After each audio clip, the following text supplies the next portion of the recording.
What's good, YouTube? It's Justice I Used to Be Paying. Today I'm back with another video.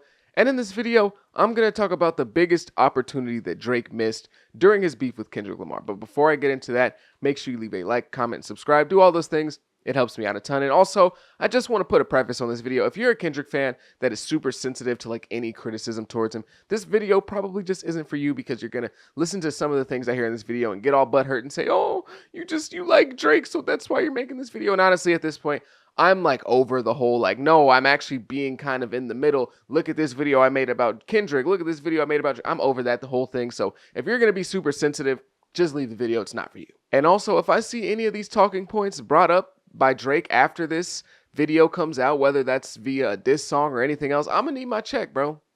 I'm gonna need some sort of OVO compensation if any of my ideas are brought up after this. Recently, Kendrick Lamar was chosen to be the Super Bowl halftime performer for next year's Super Bowl in 2025, or I guess I should say this season's Super Bowl, and it's become a very volatile conversation online. People are upset, there's controversy, and it's very divisive. And it's very divisive because Kendrick Lamar was chosen to be the halftime performer in Louisiana. And obviously, if you know anything about rap, you know that one of the biggest rappers of all time is from Louisiana, that being Lil Wayne. And it's also in New Orleans, where he's actually from. So this is a whole thing where it's Lil Wayne is a legend.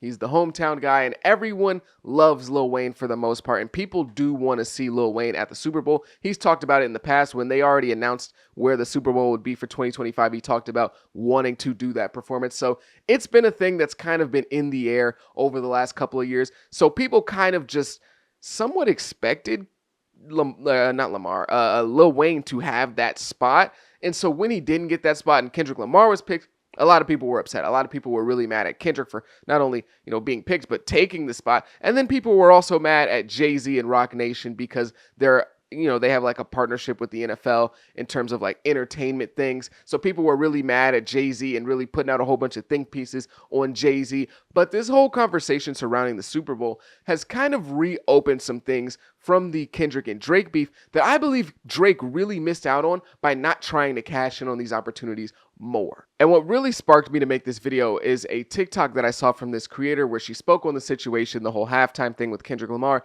In regards to the Super Bowl and Kendrick performing at the Super Bowl, I think everybody's worried about the wrong thing, right? We keep talking about, who deserves to perform. Should it be Lil Wayne? Should it be Kendrick?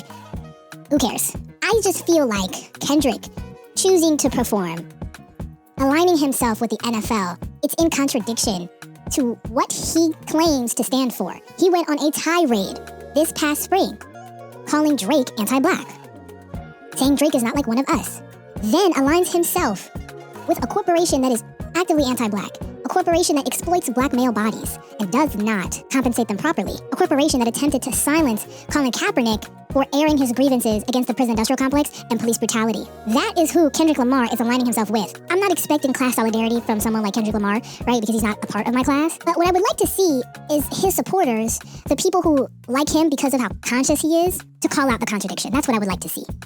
And she was really making a lot of sense, in my opinion. And I actually ended up making my own response to her TikTok, like a stitch, basically, if you've never been on TikTok. But I didn't really get out everything that I wanted to say, so I'm making this video now.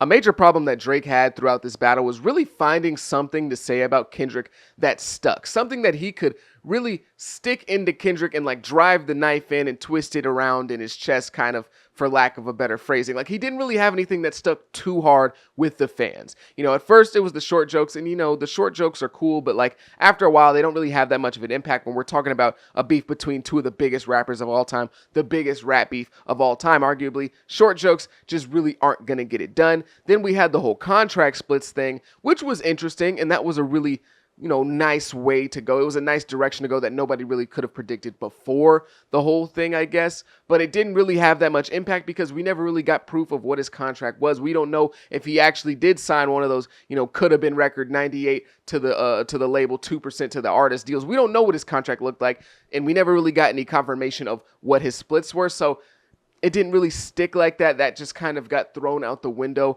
as well. Then we moved on to the whole DV situation where Drake is trying to, kind of bring that in and say, hey, he might have beat on his girl. And that didn't really stick either, even though, you would think something like that would stick. But again, there really wasn't any evidence for this claim. And also at the time, Drake and Kendrick Lamar, when you're looking at their trustworthiness, fans just feel like Kendrick Lamar is way more trustworthy than Drake. So when Drake says a claim and when Kendrick says a claim and there's not really that much evidence, people are going to side with Kendrick because he just seems to be a much more trustworthy narrator. So in terms of just he said, she said, he's going to lose that too. He also tried the whole Dave Free thing, the kids thing. And again, didn't really stick. There was no evidence, and people just don't really see Drake as super trustworthy. So everything that Drake said about Kendrick in this beef kind of just hit the wall and eventually slid down. Nothing really stuck the way that Kendrick's comments stuck, because pretty much everything that Kendrick brought to the table in terms of an issue with Drake or an allegation or a narrative point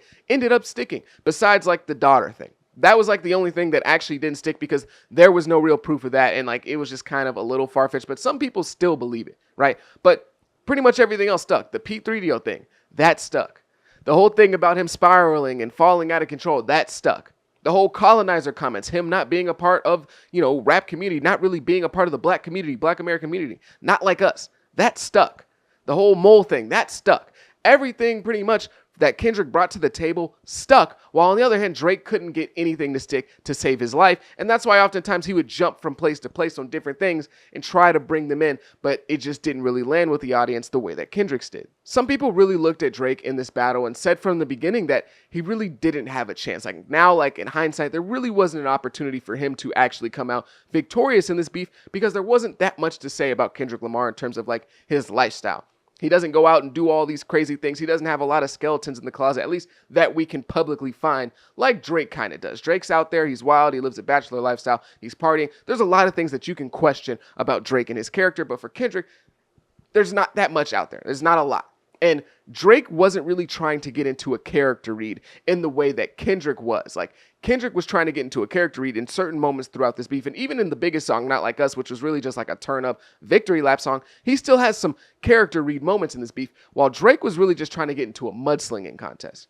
And there just wasn't that much mud to be slung at Kendrick Lamar. Now, that's not for me to say that there weren't things to say about Kendrick, because there were. And Drake did touch on them a little bit, but Drake just didn't have the depth and or couldn't execute it properly enough in order to really take that character read that he gave in slight moments, because Drake did do some character reading here and there, but he just didn't have the depth to do it successfully, or just didn't really have the desire to really go down that path of trying to break down Kendrick Lamar, the person and the character and the rapper, rather than just like, oh my God, he did this, you did this, the baby's not sure, like, that type of route. And I'm not saying if he would have went this route that he would have won the beef, but I think it would have made him a much more formidable opponent for Kendrick Lamar. And I know other people have said this, so it's not like I'm the first person to say this. I'm not making a claim for being the first person to have this take, but I'm going to say it because it's very much true. One thing that Drake really could have attacked with Kendrick Lamar was calling him a hotep.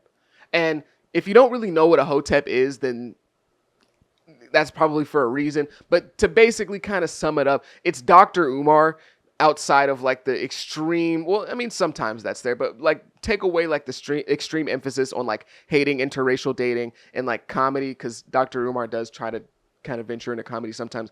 Dr. Umar, that's kind of the archetype of a hotep, and he could have kind of attacked that for Kendrick Lamar and really compared him to a lot of these things that we see in the black community with hoteps, because that is an archetype in the black community that gets made fun of a lot. Hoteps are, the butt of the joke a lot of times in the black community. But Drake didn't bring that up, probably because he didn't know what that was. And that's probably honestly really telling in terms of like his fitting in the culture, and is he really part of the culture? That's something that maybe he did know what it was and he just didn't, think to throw that out there. But like him not bringing that up at all kind of does give ammo to the people who say he's not part of the culture. Drake's main angle in this beef, in my opinion, should have been him trying to hyper focus on Kendrick Lamar's status as a voice in the hip hop community and essentially the black community, and oftentimes his revolutionary / activist aesthetic. And he really should have tried to portray it as fake and really tried to poke more holes into it. Now he did, a little bit, but he didn't really go as far as I think he probably should have on that specific aspect of Kendrick Lamar's character. He should have said, you use this aesthetic and this look, these revolutionary looks and aesthetics and talking points in your music, but you're really not down for the cause. All of it's really for commercial gain. And now Drake did try to kind kind of go this route a little bit when he said in the song Family Matters, always rapping like you about to get the slaves freed. You just acting like an activist. It's make believe. Don't even go back to your hood and plant no money trees. But it just kind of left a bad taste in a lot of people's mouths because he'd been getting called anti-black the pretty much entirety of the beef. And then when he finally wants to speak up on Kendrick being like a fake voice and a fake activist or whatever, he brings up the slaves, which he's gotten in trouble for doing in the past. But not only does he bring up the slaves, he brings up freeing the slaves as if it's like a bad thing. And even though it's very clear what he's meaning to say in those couple of bars, like it's very obvious, you don't have to be a genius, people kind of like listen to it a little bit facetiously because of his position in the culture at the point in time. So when you're rapping about somebody else being fake and you go, oh, well, you rapping like you're trying to free the slaves after people had been calling you anti-black and talking about where you really stand in black culture, it just didn't come off really well, even though a lot of the times people were being kind of like obtuse on purpose. It just didn't really land well. And that was really the only notable time that he spent trying to kind of portray Kendrick Lamar as like this fake actor, this activist who's not really an activist. That was the only real time where he went down that lane, even though this should have been probably his main lane. Obviously, he can't use this talking point now because, you know, this happened now and not a couple months ago. But Kendrick Lamar being the halftime performer for the Super Bowl is the exact type of criticism-worthy move that I'm talking about with Kendrick Lamar. There are holes in Kendrick Lamar because a lot of the anti-blackness and the whole Colin Kaepernick situation that happened with the NFL, you know, like 6 to 7 years ago, left a lot of like fans with a bad taste in their mouth. A lot of rap adjacent black fans, whatever you want to call the people who are invested in hip hop culture, who are also fans of the NFL, which are mostly black. There were a lot of people who had a bad taste in their mouth because of how the league dealt with Colin Kaepernick 6 or 7 years ago now. And there were a lot of celebrities who were coming out to back Colin Kaepernick when that whole situation took place. And you know who was one of them? Kendrick Lamar. Now, obviously, we're 6 or 7 years down the line. Colin Kaepernick took like a buyout and a whole bunch of stuff has happened since then. But there's still a lot of room to criticize Kendrick Lamar for his partnership now with the NFL. Not only now in 2025 in the Super Bowl, but in 2022 when he appeared in the Super Bowl. Now, of course, you can try and, you know, reason with it and try to have your explanations as to why it's okay and why it's different and why the time passed. Like there's, you know, routes to go to kind of justify Kendrick being in the Super Bowl. Oh, you know, he's going to bring some pro-blackness to the NFL. Like there are reasons you can try and justify this, but there's also a lot of reasons why you can criticize this. There's a lot of room to say, I don't know, Kendrick. That feels a little hypocritical to be, you know, talking about Colin Kaepernick and supporting him, but then at the same time accepting that Super Bowl spot and being in that platform from that company that we all kind of agreed on as anti-black at the moment. So not saying that this is 100% foolproof, but you can see, even if you're a delusional Kendrick Lamar fan, there's no doubt that you can see this move from Kendrick and say that's criticism worthy. Somebody can have a lot of questions about him making this type of decision, and these are the types of things that Drake could have attacked. Not obviously this example specifically, but other things that Kendrick has done. Especially considering how Kendrick kind of centered himself as like an authority figure in the culture. Now, he didn't directly say that. He didn't directly say, I am the top of the culture, and if you have any questions about hip-hop, ask me. I know all, like, he didn't do that, but when you're in a beef with somebody and you say that I'm what the culture feeling, and you also are acting as somebody who's questioning somebody's legitimacy within our culture and questioning if they're like us or not, that does kind of put you in a place of authority, whether you directly say that or not. You can't question somebody else's legitimacy without yourself being legitimate and being in somewhat a position of authority. So Drake should have kind of taken Kendrick assuming himself kind of in a position of authority in the culture and said, hold on, wait a minute. You're the guy at the top of the culture. Well, what about this? What about this? What about this? Why didn't you speak on this? Why did you do that? Why do you work with them? Why did you do a song with it? Like, you know, there's a lot of real holes to poke into Kendrick Lamar when he kind of places himself in a position of authority, because when you're in a position of authority, there's a lot of things that you can no longer do. There's a lot of, you know, standards that have to be raised for you because you're somebody at the top that's an authority figure now. You can't just be Joe Schmo doing whatever while still being in the culture if you're constantly criticizing other people, because as soon as you start looking at other people and their legitimacy, people are going to turn around and say, okay, well, what about you? And for some reason, Drake never really turned around and said, okay, Kendrick, you want to say I did this, this, and this. What about you? Now, I know that the hardest of diehard Kendrick fans, if they even made it this far into the video, are saying, but he said, I'm not your savior. Like, he literally has an entire song telling the world that he's not their savior and that he makes mistakes and he's not perfect and he has a lot of flaws. He always talks about his flaws. Like, we know he's not a savior. We know he's not a, an activist, a revolution, whatever. But it kind of doesn't matter because he has been positioned into the space of a thought leader within the culture. That's how people look at him. And he uses a lot of revolutionary Black Panther activist imagery and talking points throughout his music. So even though he might not directly say, hey, I am an activist, I'm a revolutionary, look at me as somebody, that's kind of the position that he's been put in. He uses his artistry to talk about the Black plight and the Black struggle and all of those things on a mainstream worldwide level. He's probably the only rapper that's doing that at the moment. So whether intentionally or unintentionally, that's kind of the position that he's been put into. It's kind of similar to me, if you're not understanding what I'm saying here. It's kind of like when athletes say, I'm not a role model. Like if a really big athlete like Steph Curry, right? Steph Curry, one of the most famous basketball players on the planet. If he said, I'm not a role model, it's like, sure, he never signed up to be a role model. He never directly said, look at me, kids, I want to be a great role model. Or maybe he has. Steph probably has said something corny like that. But let's just take away who Steph is specifically, but like a big basketball player. If they never even say, oh, I want to be a huge role model, look at me, I want the kids to look up to me, you are a role model at the end of the day. You are.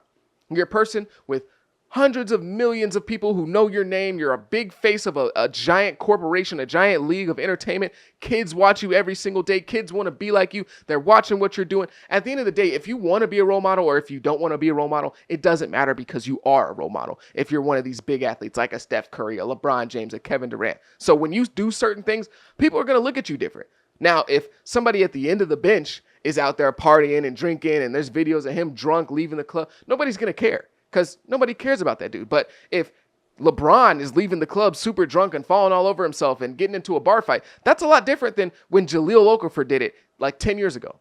And a lot of you probably don't even know who Jaleel Okafor is. And that's my exact point. So even if Kendrick doesn't want to be an activist, didn't say directly, he's kind of been put in this position via his own words throughout his music, his own artistry, his own aesthetic that he uses, and the fans themselves kind of filling the blanks. So there are a lot of ways to attack him on that point, even if he didn't necessarily say specifically, I am an activist. What I'm about to say is where I believe Drake really should have attacked Kendrick. And everything that I'm about to say is not 100% true, but it's true enough. And that's the important part. This is a rap battle. It's a beef, right? It's a rap beef. We're just going to throw things out there. And some of it's going to be 100% true. Some of it's going to be 50%. Some of it's going to be 60. Some of it's going to be 30. All you need is just enough truth to where people are like, he might have a point there. And a discussion breaks out. And that snowball that you push down the hill turns into an avalanche. That's all Drake really needed. So Drake should have said, Kendrick, you talk about Black issues and all this, and that's great. But where are you when things actually really get kind of muddy? Where are you? Where are you when the Black community really needs you to speak out? Where were you in 2020? What, you showed up to one protest?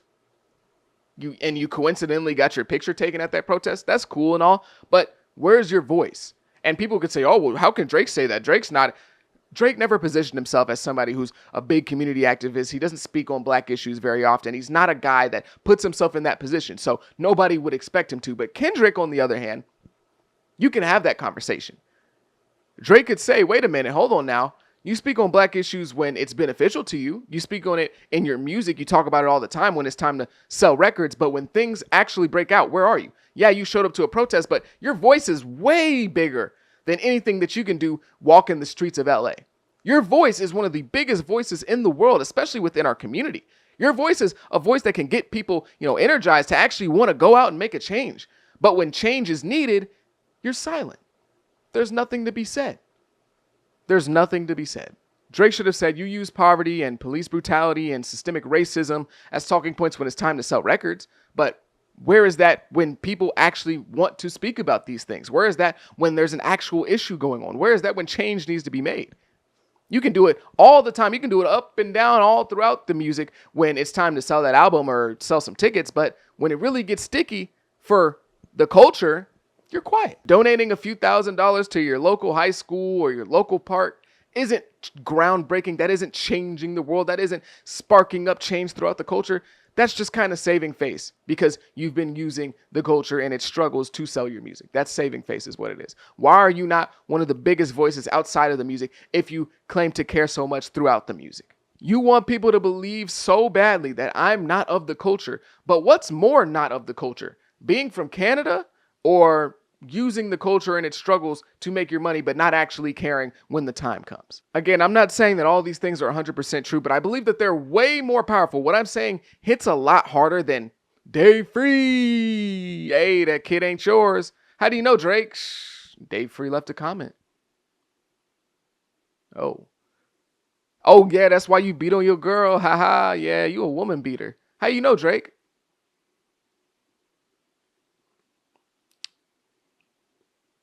Like it just hits a lot harder in my opinion. Basically, Drake should have called Kendrick 2008 Obama, which actually works for him because Obama some years ago said that he would take Kendrick over Drake in a rap battle, and then Drake actually like sent like a little diss at Obama. So this whole thing would have came together very nicely for Drake. If he would have said, "You're 2008 Obama," you use a lot of revolutionary verbiage and aesthetics, but at the end of the day, you're status quo. You don't push things, you don't really change things, but you act like you care, and that's enough to get people excited. But when it really comes down to it, you're the status quo. What Kendrick was able to do so successfully and so masterfully in this beef was take it from the public perception, or not the public perception, but the public like battle being Kendrick fans versus Drake fans, and he turned it into pretty much anyone that doesn't like Drake versus Drake fans. That's the audience that he was able to capture. There are so many people who were actively sitting and waiting for Drake's demise. So many people, so many fans that didn't really like the guy anymore, were sick of him, wanted to see him lose, and Kendrick was able to tap into that base and have those people on his side. And Drake was not able to do that vice versa. That's what made what Kendrick did throughout this entire beef so potent. He was able to get everyone who was kind of feeling a little iffy on Drake to hating Drake and get them on his side. And Drake wasn't able to do that vice versa. But with what I put out on the table in this video so far, I think Drake would have been able to tap into a fan base of people or a group of people who kind of feel like Kendrick Lamar's faking the funk. They feel like he's using this political, this political talk, this political pushing of some sort of movement just to sell records. And I think that there would have been people who would have been behind that message. Even if they initially didn't think of Kendrick as that, maybe they were just people who, heard some Kendrick songs here and there, but that wasn't for them. They could have heard that narrative and been like, ooh, he's got a point. That could have been something that people got behind much more than like Day Free once again. Like I feel like that would have been a way to get the people who are, again, you're trying to get the people in the middle. The people who are already Kendrick diehards and Drake diehards were never going to leave their side. But to get the people who haven't really been convinced yet, this narrative would have been something that people can get behind. And it would have got a lot of people going back and going through things and being like, dang, Kendrick said this, but when this popped up, he didn't say anything. Or when this, there would have been a lot of that. So the way that Kendrick was able to activate the people who had any sort of just like disgust or any sort of disdain towards Drake, the way that he was able to activate them was beautiful. And it's part of the reason why he won. But Drake not being able to do so is part of the reason why he lost. And I think that this would have been a way to do that. And also, let's be real on the whole like P3DO thing and the woman beating thing that they were throwing back and forth at each other in terms of allegations. Neither of these guys, neither of them, this includes Kendrick, sorry to say that, neither of these guys really were using those talking points because they cared so much and, oh my gosh, this is such a big issue and I can't believe this. Oh, why is this happening? We need to stop. No, it was just a way to throw mud in their beef. That's all it really was. I'm not saying that they don't care whatsoever about those issues, but at the end of the day, we all know what that was. It was a tool to make your opponent look bad. It wasn't really them pushing for, a movement against this thing or a movement against that thing, or they're really, really caring about this issue. We all know what it was, if we're being honest. I know Kendrick is a lot more trustworthy and a lot more like honest of a character, but even still, you have to acknowledge the fact that this was just a way to get Drake out of here, more so than him actually like wanting to do this as like a thing, like because he really cared so much. Because why wait until March of 2024? Why wait until now? If you had known about this for a long time and the embassy's getting raided and the parties, and why wait, right? I know Kendrick fans don't want to hear this stuff, but it's true, okay? I'm not saying this because I love Drake. It's just true. Both of these guys were just using it as tools. And if Drake would have been the one to kind of point that out, again, it would have made him look bad, but I think the whole thing that he had to do was kind of bring Kendrick down to his level. Because in terms of moral high ground, Kendrick is way up there and Drake is way down here in the eyes of most fans. So if he would have been able to close that gap, not by pushing himself up, but by kind of bringing Kendrick down a little bit, I think that would have been kind of effective. Kendrick tried and successfully did portray Drake as an outsider to the culture, somebody who was using it, somebody who was not like us. And what Drake should have did in response, in my opinion, because it wasn't just the Not Like Us song, it was before that, it was Euphoria and stuff like that. He should have came out and been like, hold on, wait a minute. Actually, you're like me. And that's the reason that you hate me. You hate me not because you just hate me and, oh my God, you're so disgusted by who I am and what I represent. You hate me because you know that you and I are very similar. I just get to live my life freely and you don't. And you hate yourself for that. We're both super mainstream rappers with a whole bunch of fans, hundreds of thousands first week, with massive pop crossover appeal. White fans love you, Kendrick, just like they love me. And you know what, even more? White institutions honestly love you more than they love me. The pop white guy who's outside of the culture, they love you more than they love me. And he kind of got into that unintentionally when he said, Kendrick just opened his mouth, someone go hand him a Grammy right now. Because Drake could have said, hey man, if you're so for the culture, you're so revolutionary, you're this, you're that, you're so pure in your hip hop creation, why do these white pop institutions love you so much? Why are they consistently giving you awards? Why are they consistently giving you recognition? They consistently want you to perform for them, which would have came even more true with the Super Bowl thing. And that could have been a huge narrative for Drake. Why, if you're so for the culture and you're so revolutionary and you're so this, and I'm just this disgusting commercial pop rap music maker, why do the white institutions love you so much? You can't be that revolutionary. You can't be that much for the culture if these white institutions, who we all know are rigged and against hip hop, love you so much. He could have said we both make rap music that is acceptable for the masses. The masses love us. The people love us. Throughout all different cultures, races, and genres and countries, they love us, right? We're pretty much the same, you know? And he could have gone into that whole thing about Kendrick being a bachelor in New York and really opened that page with, hold on, wait a minute. You make fun of me for being out there with all these women and all the over-sexualized stuff, but you're a bachelor in New York. We're living the same life. You don't live with your family. You're out there in New York, you're partying, you're doing this, you're with a whole bunch of different women. And that could have been a lot more powerful to say, we do the exact same things. You just can't accept it. I live my life. I'm free. I know what I am.